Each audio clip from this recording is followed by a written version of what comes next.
Nobel पुरस्कार 2024 इसकी घोषणा शुरू हो गई है, जिस कड़ी में जो पहला नोबेल पुरस्कार है चिकित्सा के क्षेत्र में, मेडिसिन के क्षेत्र में, वो घोषित किया जा चुका है। इस बार का नोबेल पुरस्कार चिकित्सा के क्षेत्र में अमेरिका के 2 वैज्ञानिकों को दिया गया है, विक्टर एम्ब्रोस और गैरी रुबकुन को। और इनको ये पुरस्कार माइक्रो आरएनए की उनकी खोज के लिए, जो कि जीन गतिविधि को नियंत्रित करने वाला एक सिद्धांत है, उसके लिए इनको ये पुरस्कार दिया गया है। ओके।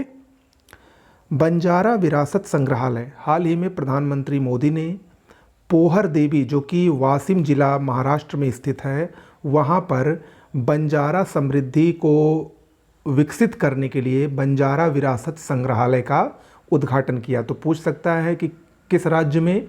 महाराष्ट्र राज्य में वाशिम जिला के पोहर देवी में इस बंजारा विरासत संग्रहालय का उद्घाटन प्रधानमंत्री नरेंद्र मोदी ने हाल ही में किया। भारत 700 अरब डॉलर से अधिक के विदेशी मुद्रा भंडार वाला विश्व का चौथा देश बन गया है। हाल ही में रिजर्व बैंक ऑफ इंडिया ने एक आंकड़े जारी किए हैं, जिसमें 27 सितंबर 2024 की स्थिति के अनुसार भारत के पास 704.89 बिलियन डॉलर का विदेशी मुद्रा भंडार इस समय मौजूद है, और भारत विश्व का चौथा देश बन गया है जिसके पास 700 अरब डॉलर से अधिक का विदेशी मुद्रा भंडार है। इससे पहले जो 3 देश हैं उसमें टॉप पर चाइना है, चीन है, दूसरे पर जापान है और तीसरे पर स्विट्जरलैंड है। यूनाइटेड किंगडम और मॉरिशस के बीच हाल ही में ऐतिहासिक समझौता हुआ। इस समझौते के अंतर्गत यूनाइटेड किंगडम, जिसके अधीन में चागोस द्वीप समूह और डिएगो गार्सिया था, उसको अब मॉरिशस को सौंपने का उसने निर्णय किया। और अब वो जो आइलैंड इसके नियंत्रण में थे यूनाइटेड किंगडम के, अब वो मॉरिशस को सौंप दिए जाएंगे।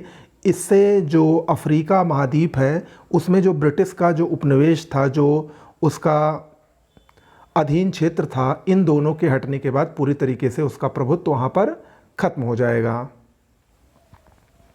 आपको बता दें कि चागोस आइलैंड, चागोस द्वीप समूह, ये हिंद महासागर में स्थित 60 द्वीपों का एक समूह है। 1810 में यूनाइटेड किंगडम ने इस पर कब्जा कर लिया था। जब 1967-68 में मॉरिशस को स्वतंत्रता मिली थी, तो यूके ने मॉरिशस को स्वतंत्रता तो सौंपी थी, लेकिन चागोस आइलैंड उसने अपने नियंत्रण में ही रखा था। वहीं डिएगो गार्सिया की बात करें तो ये भी हिंद महासागर में स्थित एक एटॉल है, और ये अमेरिका और यूके का सैन्य अड्डा होने के कारण बहुत ही प्रसिद्ध है। ओके, तो इन दोनों द्वीप समूहों को अब मॉरिशस को सौंपने का निर्णय लिया गया है। ईरानी कप क्रिकेट प्रतियोगिता, इसको मुंबई ने हाल ही में 27 साल के बाद इसमें जीत दर्ज की। शेष भारत और मुंबई के बीच जो फाइनल मैच हुआ उसमें ड्रा रहा, और पहली पारी में बढ़त के आधार पर मुंबई को विजेता घोषित किया गया, और मुंबई का ये ईरानी कप में 15वां खिताब है। विशाखापत्तनम, आंध्र प्रदेश, यहाँ पर मालाबार अभ्यास का आयोजन होने जा रहा है। 8 अक्टूबर से 18 अक्टूबर के बीच भारत, अमेरिका, जापान और ऑस्ट्रेलिया के मध्य जो मालाबार अभ्यास होता है, वो अभ्यास इस बार भारत की मेज़बानी में आंध्र प्रदेश के विशाखापत्तनम में होने जा रहा है। आपको बता दें, मालाबार अभ्यास जो था वो 1992 से प्रारंभ हुआ। पहले ये भारत और अमेरिका के बीच में ही होता था।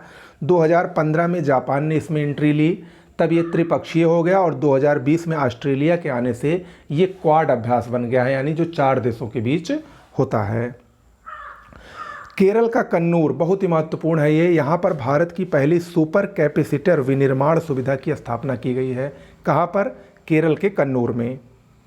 मिडोरी पुरस्कार 2024 जैव विविधता संरक्षण का ये बहुत ही प्रतिष्ठित पुरस्कार है। 2010 से इसको प्रारंभ किया गया है, तब से इसको प्रत्येक वर्ष दिया जाता है। इस वर्ष का पुरस्कार 2 लोगों को मिला है। वेरा वोरोनोवा कजाकिस्तान की हैं, और इसाबेल ए काल्डेरोन कार्लोस ये पेरू के हैं। इन दोनों को ये पुरस्कार, जो जैव विविधता कन्वेंशन का COP16 कैली कोलंबिया में होना है, वहीं पर इन लोगों को ये पुरस्कार दिया जाएगा। ओके। ग्लोबल एलीट कार्ड, ये किसने जारी किया? इसको ताइवान ने लॉन्च किया है। ये इंपॉर्टेंट है, पूछा जा सकता है सीधा सीधा प्रश्न कि किस देश ने लॉन्च किया है? ताइवान ने। क्यों लॉन्च किया है? बढ़ती श्रम की कमी के कारण कुशल विदेशी पेशेवरों को आकर्षित करने के लिए एक एलीट कार्ड, जिस ग्लोबल एलीट कार्ड किसने लॉन्च किया है? ताइवान ने। वेटेक्स 2024 ये क्या है? ये 26वां जल ऊर्जा प्रौद्योगिकी और पर्यावरण प्रदर्शनी है जो कि 2024 में आयोजित हुई है। कहाँ पर? यूनाइटेड अरब अमीरात के दुबई वर्ल्ड ट्रेड सेंटर में इसका आयोजन हाल ही में किया गया। ओके, तो ये आपका करंट अफेयर्स डेली था। मिलते हैं नेक्स्ट वीडियो में। नमस्कार।